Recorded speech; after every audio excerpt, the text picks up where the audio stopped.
एक बार एक महात्मा जी एक गांव में कथा करने गए, थोड़े से अभिमानी थे। अब जब वो कथा करते थे तो उनकी एक आदत थी, वो जब भी मंच में बैठते थे तो खैनी खा के बैठते थे। हाँ, आजकल के वक्ता भी बड़े चालाक हो गए और श्रोता भी बड़े चालाक हो गए। श्रोता भी बड़े दिमाग लगा के बैठे रहते हैं, कब मौका मिल जाए कथा में भी राम राम कर ले। वो धीरे से खैनी लेके बैठे रहते कई श्रोता, और देखते महाराज कब चौपाई गाएं, और जैसे ही महाराज शुरू करें, मंगल भवन मंगल हारी, मंगल भवन मंगल हारी, द्रवहु सुदशरथ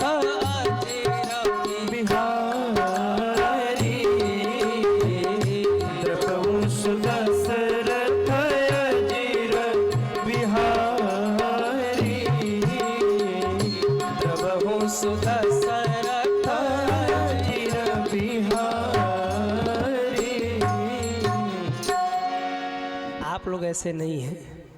आप लोगों के लिए नहीं कह रहे भाइयों, आप लोग चिंता मत कर, आप लोग अच्छे हैं। हाँ, वो तो मैं अपने उधर की बात कर रहा हूँ। हाँ, ये लाइव वाले वो गुस्सा हो जाएंगे, महाराज क्या कह रहे हैं।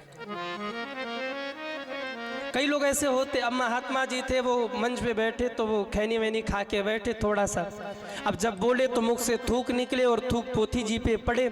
एक श्रोता बड़े विद्वान बैठे थे, जैसे आप लोग हैं, बड़े बड़े विद्वान, सब ज्ञानी है। तो एक श्रोता वो बड़ा विद्वान सामने बैठता था, उसको ये बात अच्छी नहीं लगी। जब कथा विश्राम हुई तो वो महाराज के पास आया, कहा महात्मा जी आप बड़ी अच्छी कथा गाते हैं, लेकिन एक निवेदन है, क्या व्यासपीठ पर थोड़ा सा पीछे बैठा करिए। क्यों? जब आप बोलते हैं ना तो आपके मुख से थूक निकलता है और वो थूक भगवान पर पड़ता, भगवान जूठे हो जाते हैं। अब ये महात्मा जी थोड़े से अभिमानी थे, कहा सुनो, हम बचपन से कथा गा रहे हैं और कथा गाते गाते मेरी कथा सिद्ध हो गई है। हम जब बोलते हैं तो हमारे मुख से थूक नहीं निकलता, हमारे मुख से गंगा की धारा निकलती है। अब श्रोता को बात अच्छी नहीं लगी, बेचारा चला गया। दूसरे दिन वो चूरन लेके आया। जैसे ही महात्मा जी मन से उतरे, ले आया, महाराज महाराज हम थोड़ी सी प्रसादी लाए, पा लीजिए। अब प्रसादी की बात थी तो महात्मा ना भी नहीं कर पाए। प्रसादी लिया और जो मुख में डाला थू थू करने लगे। अरे कौन से भगवान की प्रसादी है, ये तो बहुत बेकार लग रहा। श्रोता ने हाथ जोड़ा, कहा महाराज कोई प्रसादी व्रसादी नहीं है।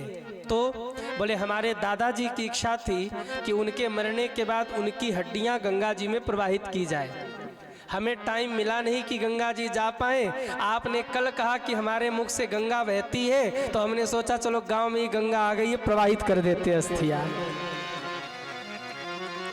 तो दादाजी के अस्थियों का चूर्ण बना के लाए। चिंता मत करिए महाराज, हमारे दादाजी तर गए होंगे, जा होंगे, मुक्त हो गए होंगे। अरे थू थू करते हुए भागे महात्मा, फिर जीवन में कभी उनके मुख से कथा गंगा नहीं निकली। मैं निवेदन करूं, संपत्ति आए, सत्ता आए, विद्वत्ता आए, अभिमान मत करिए, ये ज्यादा दिन तक रहता नहीं है। बड़े बड़े करोड़पति एक क्षण में रोडपति हो जाते हैं जब उनकी कृपा हट जाए। जीवन में किसी चीज का अभिमान मत करना। आप जिस भी चीज का अभिमान करेंगे ना, भगवान वहीं आपसे छीन लेंगे। जीवन में कभी अभिमान मत करना कि हम बड़े धनवान हैं, हम बड़े पैसे वाले हैं, हम बड़े बलवान हैं, हम बड़े बुद्धिमान हैं, हम बड़े रूपवान हैं। जिस दिन उनकी कृपा हट गई ना, तो जैसे कठपुतली नाचती रहती है, नचाने वाला कोई और होता है, ऐसे ही भगवान नचा देंगे, हम आप समझ भी नहीं पाएंगे। नचा तो अब भी रहे हैं हमको, आपको, लेकिन हम लोग इसलिए बचे हुए कि हम शरणागत हैं। जिस दिन अभिमान आ गया कि नहीं मैं ले डूबेगा। बकरा आपने देखा है? बकरा देखा है कि नहीं? क्या करता है, कैसे बोलता वो? मैं। और एक पंछी है मैना, उसका नाम ही है मैना, और बकरा मैं और वो मैना। तो कबीरदास जी बड़ी प्यारी बात कहते हैं, मैना ने मैना कहा तो दाम भयो 10-20, बकरे ने मैं कहा, कबीर कटायो शीस।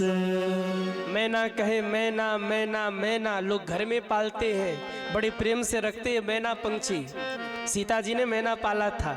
तो जो मैं ना कहे वो भक्ति को प्रिय हो जाता है, और जो कहे मैं तो जैसे बकरा पकड़ के काट दिया जाता है, ऐसे जयराम जी की जीवन में लंबा चलना है तो मैं नहीं, मैं ना कहने की आदत डालिए।